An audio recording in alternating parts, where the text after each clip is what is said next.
La cité de Dieu de saint Augustin, livre 5, chapitre 9, suite. Contre ces témérités sacrilèges du raisonnement, nous affirmons deux choses. La première, c'est que Dieu connaît tous les événements avant qu'ils ne s'accomplissent. La seconde, c'est que nous faisons par notre volonté tout ce que nous sentons et savons ne faire que parce que nous le voulons.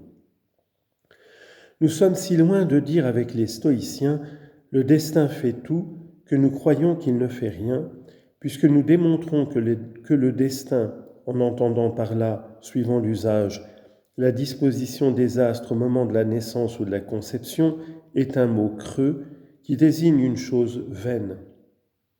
Quant à l'ordre des causes où la volonté de Dieu a la plus grande puissance, nous ne la nions pas, mais nous ne lui donnons pas le nom de destin, à moins qu'on ne fasse venir le fatum de phari, qui veut dire parler. Car nous ne pouvons contester qu'il ne soit écrit dans les livres saints « Dieu a parlé une fois et j'ai entendu ces deux choses, la puissance est à Dieu et la miséricorde est aussi à vous, ô mon Dieu, qui rendez à chacun selon ses œuvres. » Psaume 61, verset 41. Or, quand le psalmiste dit « Dieu a parlé une fois », il faut entendre une parole immobile, immuable, comme la connaissance que Dieu a de tout ce qui doit arriver et de tout ce qu'il doit faire. Nous pourrions donc entendre ainsi le fatum, si on ne le prenait d'ordinaire en un autre sens, que nous ne voulons pas laisser s'insinuer dans les cœurs.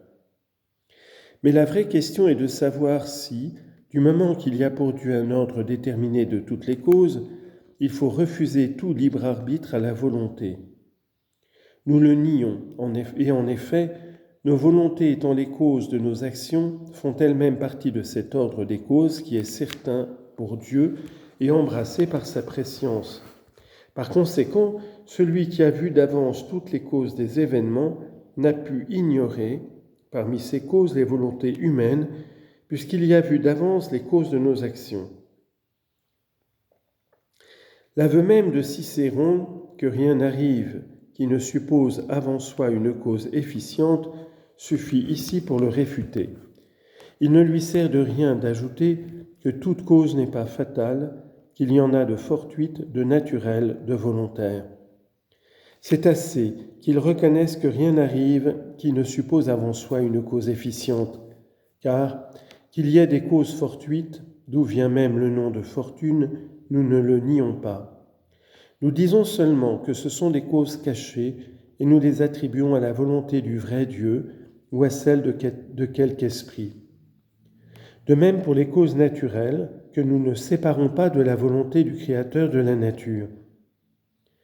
Restent les causes volontaires qui se rapportent soit à Dieu, soit aux anges, soit aux hommes, soit aux bêtes, si toutefois on peut appeler volonté ces mouvements d'animaux privés de raison, qui les portent à désirer ou à fuir ce qui convient ou ne convient pas à leur nature. Quand je parle des volontés des anges, je réunis par la pensée les bons anges ou anges de Dieu avec les mauvais anges ou anges du diable, et ainsi des hommes, bons ou méchants. Il suit de là qu'il n'y a point d'autre cause efficiente de tout ce qui arrive que les causes volontaires, c'est-à-dire procédant de cette nature qui est l'esprit de vie. Car l'air ou le vent s'appelle aussi en latin esprit. Mais comme c'est un corps, ce n'est point l'esprit de vie. Le véritable esprit de vie qui vivifie toute chose et qui est le créateur de tout corps et de tout esprit créé, c'est Dieu, l'esprit incréé.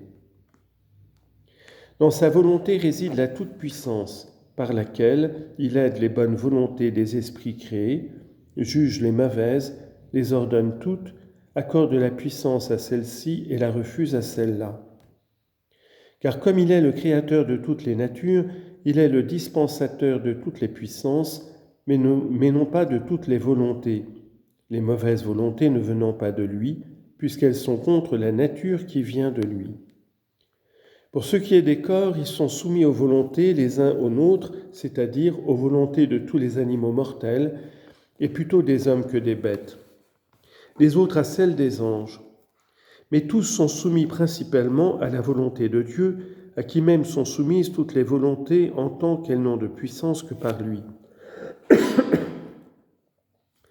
Ainsi donc, la cause qui fait les choses et qui n'est point faite, c'est Dieu. Les autres causes font et sont faites. Tels sont tous les esprits créés et surtout les raisonnables.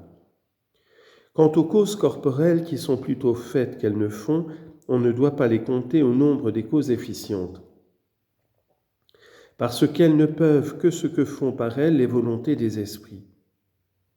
Comment donc l'ordre des causes déterminé dans la prescience divine pourrait-il faire que rien ne dépendît de notre volonté, alors que nos volontés tiennent une place si considérable dans l'ordre des causes? Que Cicéron dispute tant qu'il voudra contre les stoïciens, qui disent que cet ordre des causes est fatal, ou plutôt qui identifient l'ordre des causes avec ce qu'ils appellent destin, pour nous cette opinion nous fait horreur, surtout à cause du mot que l'usage a détourné de son vrai sens.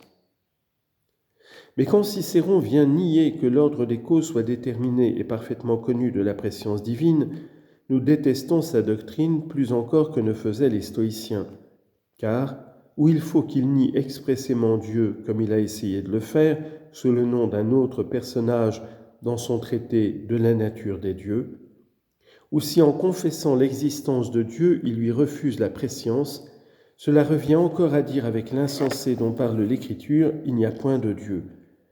En effet, celui qui ne connaît point l'avenir n'est point Dieu. En résumé, nos volontés ont le degré de puissance que Dieu leur assigne par sa volonté et sa prescience, d'où il résulte qu'elles peuvent très certainement tout ce qu'elles peuvent et qu'elles feront effectivement ce qu'elles feront parce que leur puissance et leur action ont été prévues par celui dont la prescience est infaillible.